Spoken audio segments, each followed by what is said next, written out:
Today we are going to dig into one of the most powerful and, well, invisible biases that shapes our entire world, from our backyards to our bitterest rivalries. It's this little mental shortcut that causes us to misjudge almost everyone we meet. And believe it or not, it all starts with a simple walk in the woods. An old enemy. I mean, that's a heck of a way to start a story, isn't it? This is a quote from the writer Robert Wright, and it immediately gets you thinking, who is this enemy? What's their backstory? What happened between them? And there it is, the big twist. The old enemy wasn't some rival, it wasn't a villain from his past, it was this, the common plantain weed. For years, Wright had literally waged war against this plant on his lawn. He'd pull it, poison it, all fueled by what he said was genuine hostility.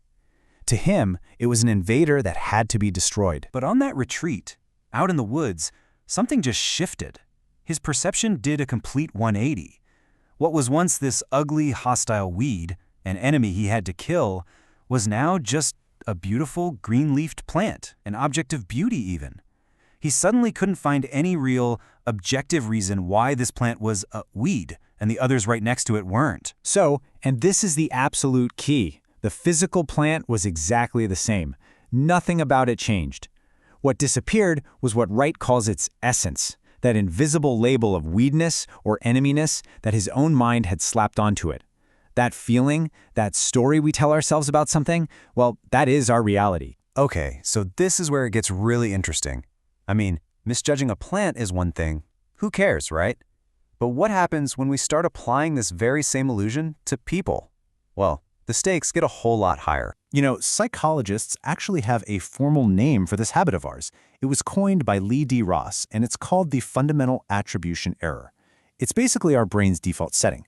We see someone do something, and we immediately assume that action reveals the very core of who they are. Now, let's break this down, because it's super important. We have two ways to explain behavior. We can blame it on dispositional factors, who they are deep down, or we can look at situational factors, what's happening to them in that moment. So, someone cuts you off in traffic. Your first thought, what a jerk. That's a dispositional judgment, right? It's about their character. We almost never think, wow, maybe they're rushing to the hospital. That's situational. Our brains are just heavily biased toward that first column. But hold on. I know what you might be thinking. This is a totally fair question. It's just common sense, right? If you see someone stop to help a person in trouble, you think, wow, what a good person. It seems so simple. But is it really? Well, lucky for us, a brilliant experiment back in 1973 put that exact idea to the test. A couple of Princeton psychologists set up a study to figure out what really makes someone a good Samaritan. Okay, so get this. The subjects were all students at a theological seminary. As they're walking to give a talk, they pass an actor who's slumped in a doorway, moaning, clearly in distress. So who stopped to help? Well, the single biggest factor had nothing to do with their character. It was simply whether or not they were in a hurry. Look at these numbers. Only 10% of the students who were told they were late stopped, but a whopping 63% of those who had plenty of time, they stopped. And here is the part that just blows my mind. Some of these students were literally on their way to give a talk about the parable of the Good Samaritan. You'd think that would be front of mind, that it would prime them to be helpful. Nope. It made absolutely zero difference. Being in a hurry trumped everything. So if this error shapes how we see one person, you can just imagine what it does when we get into groups. This same mental shortcut is basically the engine behind tribalism. It creates this biased referee in our brain that is constantly ruling in favor of us and against them. Let's look at a classic case study. Picture this. It's 1951. Rivals Princeton and Dartmouth play an incredibly rough, controversial football game. Tempers are flaring, accusations are flying everywhere, and a couple of psychologists saw the perfect opportunity to study how our tribes affect what we see. So, after the game, they showed a film of it to a group of Princeton students. They asked them to count how many penalties the other team, Dartmouth, committed. On average, they counted 9.8 infractions. From their point of view, Dartmouth played a really dirty game. But then, they showed the exact same film to Dartmouth students. And when they counted their own team's infractions, they only saw 4.3.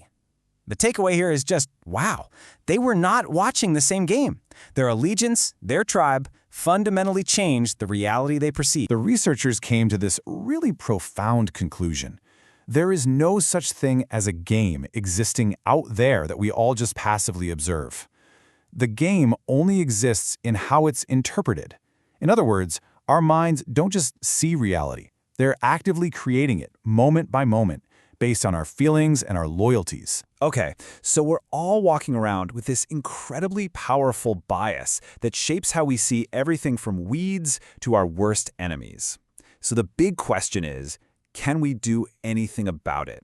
Is it even possible to fight back and see beyond the labels our brains are so quick to slap on everything? Well, there are techniques. One is called loving kindness meditation. The idea is you systematically direct feelings of kindness outward in these widening circles, from yourself to a loved one to a neutral person, and yeah, eventually even to an enemy. The goal is to kind of blur those harsh lines we draw. It works for a lot of people. But the author of our source story admits it never really clicked for him. Instead, he found a more direct, maybe even simpler tool was the real key for him. Just plain vanilla mindfulness. Not a specific practice of trying to generate feelings, but simply the practice of observing his own mind at work, without judging it. So how does this actually work? He gives this powerful example. He brought to mind this man he considered a bitter enemy, who he calls Larry. But instead of just getting swept away by the anger, he just watched the anger. He saw that this bad vibe he felt was actually a creation in his own mind. He started to see Larry's obnoxious behavior not as some kind of essential evil, but as a symptom of deep insecurity. And in that moment, the solid, hateful essence of Larry just dissolved, and something like compassion started to take its place. Now, this brings up a really important question. If we start letting go of these strong essences, the intense hatred for our enemies, but maybe also the intense attachment to our friends, does life become flat? Does seeing this emptiness in things just make everything dull? I absolutely love this quote from the American Buddhist monk Bhikkhu Bodhi. His own mother asked him this. It's such a human, relatable fear, right? If you strip away all these powerful emotional judgments, are you just left with nothing? Do you become a vegetable? But Bhikkhu Bodhi argues that the exact opposite is true. Mindfulness doesn't flatten your emotional life, it actually makes it richer. By seeing your feelings clearly, instead of just being blindly driven around by them, you gain the freedom to choose which ones you want to cultivate.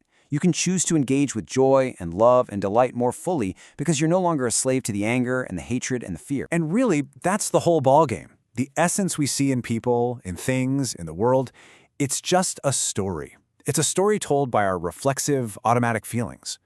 But we don't have to believe that story. So I'll just leave you with this to think about. If you weren't automatically following that first story your feelings tell you, what would you choose to see instead?